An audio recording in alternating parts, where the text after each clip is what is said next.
e vamos juntos saborear, degustar a liturgia de hoje, que traz algumas recomendações bem específicas. Porém, eu gostaria de começar trazendo a vocês a lembrança do Evangelho de ontem. Porque o Evangelho de ontem vai falar do filho pródigo.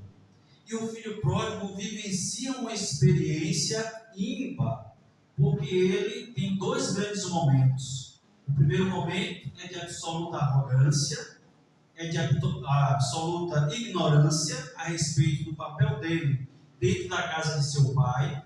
E o segundo momento é de absoluta humildade, arrependimento e reconhecimento de que na casa do pai há justiça. Pai, dá-me o que me pertence, minha parte da herança que me pertence, que eu vou me embora. E a gente sabe que é ignorância, porque você só tem direito à herança depois dos pais mortos. Bom, fim de papo. Se morreu um pai só, você tem direito à metade, e se morreu o segundo, você então tem direito a todo o restante da herança. Mas ele trata o pai como se estivesse morto. Quero o que me pertence, sabendo nós que nada daquilo pertencia àquele menino. E o pai, porque ama, mesmo desgostoso, mesmo entristecido, vai lá e reparte. Calcula, se eu morresse hoje, meu filho receberia isso aqui. Pronto, separou, entregou na mão do menino, que vai viver as suas aventuras. Mas pelo visto, esse menino não era nem mesmo formado em alguma coisa, ou seja, não ajudava o pai em nada. O mais velho que estava lá na puta, tanto é que ele vai pontuar isso no final do Evangelho. Mas ele provavelmente não ajudava em nada. Então ele não sabia profissão nenhuma, ele não sabia lidar com gado, não sabia lidar com a plantação, absolutamente nada. E quando o dinheirinho acaba, então ele acomete ali na região onde ele está uma grande fome, uma grande pobreza, e ele vai procurar um trabalho, alguma coisa para se sustentar, mas não consegue nada. E aí que ele entra em si mesmo, diz a palavra, e reflete: quantos empregados há na casa de meu pai, e nenhum deles é maltratado, como eu estou sendo maltratado aqui. Vou voltar e vou dizer a meu pai que não mereço ser tratado como um filho, mas como um dos empregados. Porque aquele menino aprendeu a lição mais valiosa da vida. Não importa se você é filho do rei, não importa se você é filho da empregada ou do gari, ou de alguém pobre. A sua dignidade precisa ser resguardada. Quando você está num ambiente onde a sua dignidade é valorizada, ser filho do rei ou filho da pessoa mais pobre deste mundo não faz a menor diferença, porque você vai se sentir amado. E no Evangelho de hoje, no finalzinho do Evangelho de hoje, porque eu quis pegar o Evangelho de ontem para poder iniciar a fala de agora, por esse motivo. No finalzinho do Evangelho, Jesus vai contar uma parábola. Olha que coisa maravilhosa. Certo homem tinha uma figueira plantada na sua vinha. A figueira somos nós. Olha que coisa maravilhosa.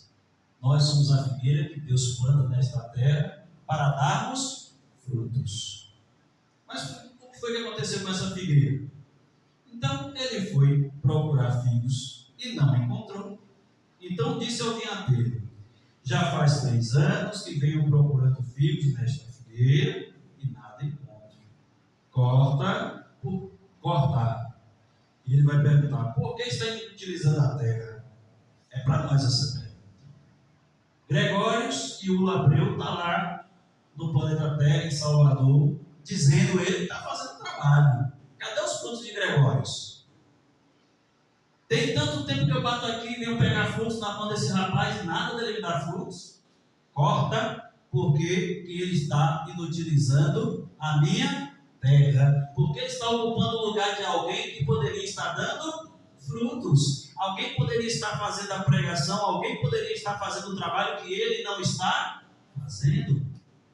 Mas veja o que é que nosso Senhor Jesus Cristo faz por Gregórios e por cada um de nós. Vai dizer para o vinhateiro o seguinte: Ele, porém, respondeu: Senhor, deixa Gregórios aí mais um ano. Vou cavar em volta dele e colocar adubo. Vou dar uns catinipapos nele, vou dar uma podada nele, que é para ver se ele acorda. Pode ser que ele venha a dar frutos. Agora, se depois de todo esse trabalho, ele ainda insistir em não dar frutos, aí você corta fora. Compreendem? E os frutos, nesse caso, vai servir para o filho pródigo da seguinte maneira: o irmão mais velho, por incrível que pareça, nunca desobedeceu, segundo ele próprio, uma única regra do seu pai, mas não fazia a vontade do pai. Porque quando ele vai dizer: pai, eu aqui nunca desobedeci de suas regras, e o senhor nunca me deu nem um cabrito magrelo para eu festejar com os meus amigos. Agora vem esse teu filho que gastou os bens com prostitutas, com bebedeira e farra, e o senhor dá uma festa? Primeira informação: quem disse ao irmão mais velho que o menino gastou com prostitutas? Por acaso ele mandou investigar a vida do irmão? Por acaso ele mandou seguir o irmão? Por acaso ele sabia a condição deplorável em que o irmão se encontrava e nada fez para ajudá-lo? Compreende que às vezes a gente não reflete, a gente lê só de passagem. Então, se isso que ele fez, se essa informação que ele deu é verdadeira, porque ele foi lá pesquisar, então ele é culpado da situação em que o irmão se encontrava, porque ele poderia ter ajudado o irmão.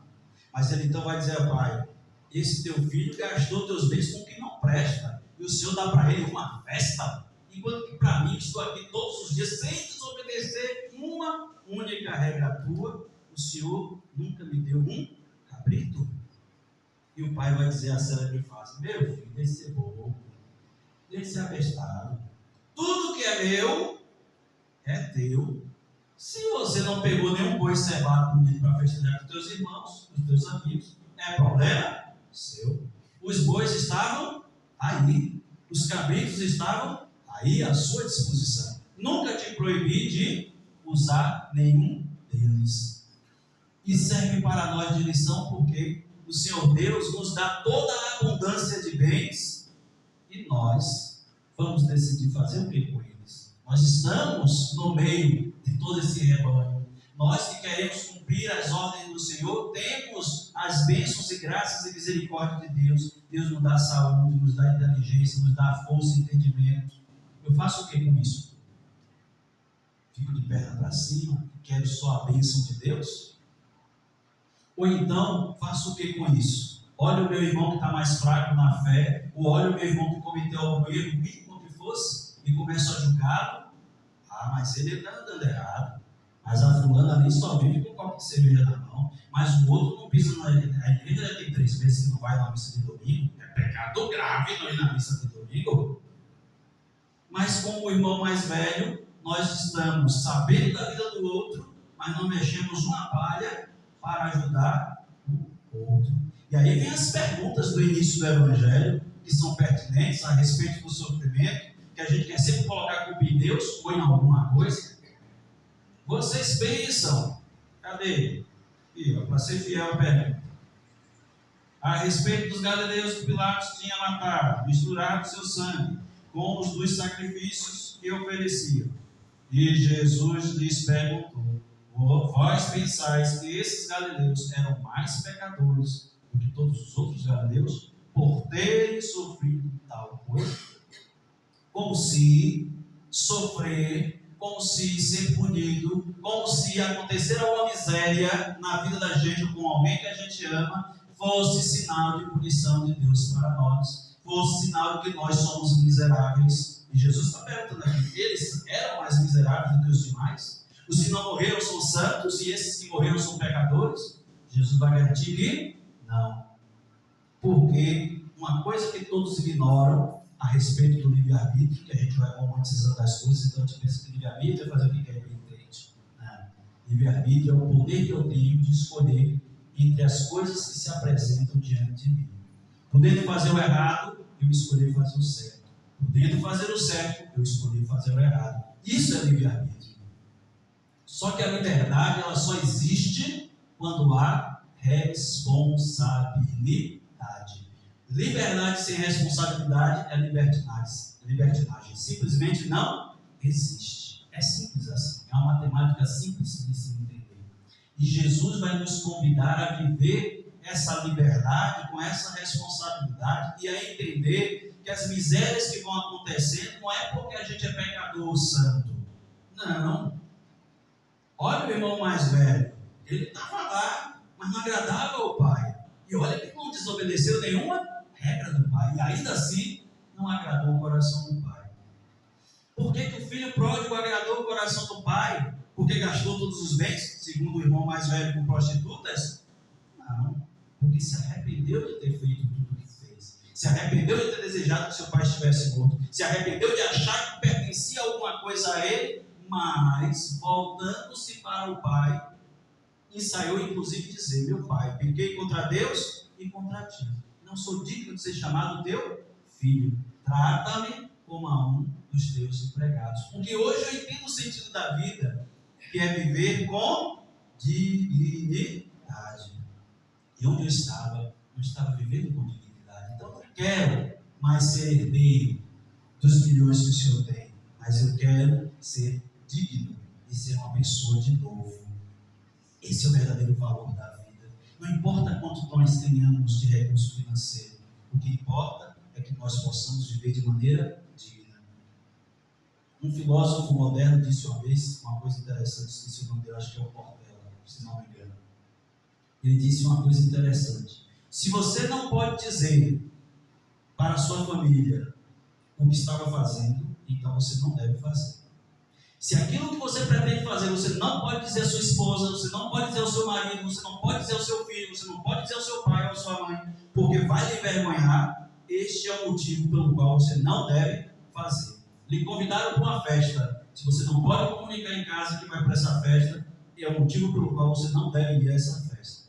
Lhe convidaram a experimentar algo novo, uma droga nova.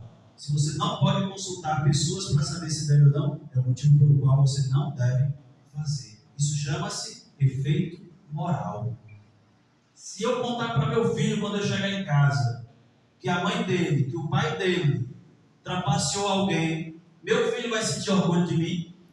Se a resposta for não, então eu devo recusar fazer o que estão me convidando a fazer.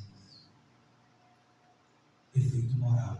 Então, Jesus nos convida na manhã de hoje a entender que o sofrimento vem para todos. As alegrias vêm para todos. O sol brilha para os bons e os maus. Nós precisamos buscar o nosso lugar ao sol. Como é que a gente busca o nosso lugar ao sol? Praticando a justiça. Eu vi um religioso falar uma coisa que eu fiquei intrigado, porque ele está fazendo o caminho contrário. Quando ele falava da preferência da igreja pelos pobres, ele falava de maneira social.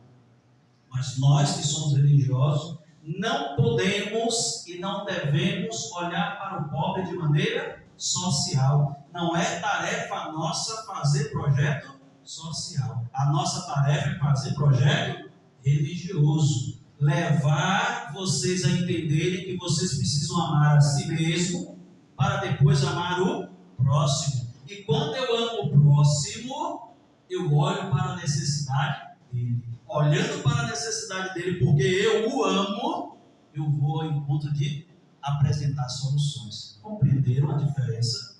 Mas se eu digo que olho apenas a necessidade do meu irmão, aí eu começo a criar a indústria da pseudoajuda. O que é isso, padre? A indústria da pseudoajuda. Tem uns pobres ali, não sei aonde. Eu vou criar uma ONG.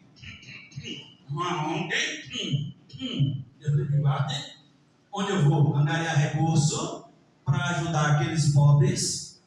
O recurso entra, eu fico rico e os pobres continuam pobres. Por quê? Porque eu me interessei pelo social, a minha ajuda social. Eu não estou ajudando porque eu amo, eu não estou ajudando porque eu entendo que meu irmão é semelhança de Deus, eu não estou ajudando porque o meu irmão é filho de Deus também, eu estou ajudando porque eu entendi que havia uma possibilidade de eu tirar dinheiro para mim. porque eu olhei apenas a necessidade. Tem muito pobre necessitado, vou atacar a necessidade do pobre, e aí eu fico rico com essa necessidade. Mas quando eu amo a Deus sobre todas as coisas, e ao próximo como a mim mesmo, eu amo de tal maneira que eu me entrego ao meu irmão como se fosse da minha família, e aí sim eu cuido da necessidade material do meu irmão, porque eu o amo e não porque eu vou ganhar dinheiro com a sua necessidade. Isso é processo de conversão. Eu preciso mudar a minha mentalidade, e a Quaresma nos oferece isso, esse momento. A igreja não é lugar de socialização, porque todas as vezes que a gente civiliza a fé, a gente começa a enfraquecer a doutrina. E é triste quando a gente enfraquece a doutrina, sabe por quê? Porque por amor e respeito a quem pensa diferente, eu às vezes até faço de conta que não creio naquilo que digo que acredito. Vou dar um exemplo simples. Para respeitar o meu irmão evangélico, eu não tenho que abrir mão da Imaculada. Entendem? Para respeitar o meu irmão evangélico, eu não tenho que abrir mão daquilo que eu entendo que são os santos. E o papel dos santos na vida da igreja. Sabe por quê? Porque ele, quando vai me respeitar, no final ele diz: gosto muito de você, mas se você não se converter, você está no inferno. E esse é todo o respeito que o meu irmão evangélico tem por mim.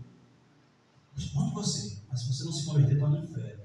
Os melhores pregadores evangélicos que eu já escutei, quando eu digo melhores no sentido de ser gente boa com os católicos, também dizem isso no final de suas frases.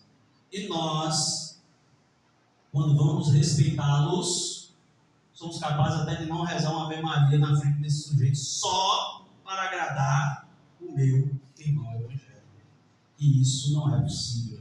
Isso é civilizar a fé. Eu estou tirando a fé da religião e colocando no campo civil. E no campo civil, para agradar meu irmão, eu não rezo uma Ave Maria por ele. E isso não é possível. Sabe por que isso não é possível? Porque Deus me chama a viver a minha fé. Respeitar, sim, mas viver a minha fé. Não vou dizer, vou rezar uma Ave Maria por ele. Não precisa isso, gente. Eu vou rezar uma Ave Maria por você, porque você precisa ser convertido. Com todo amor, com todo carinho. A fé não é algo que você impõe a ninguém. É algo que você vive. E vive plenamente. Quando você vive plenamente a fé, você não precisa discutir.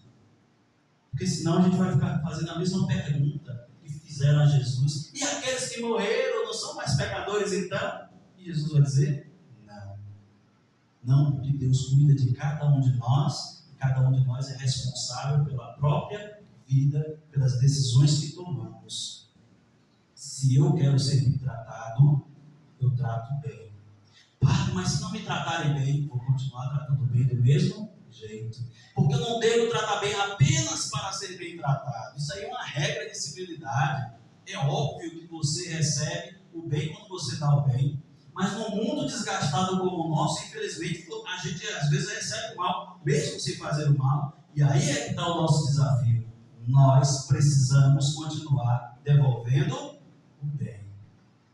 Amem os vossos inimigos, orem por aqueles que vos maltratam e vos perseguem. É simples assim.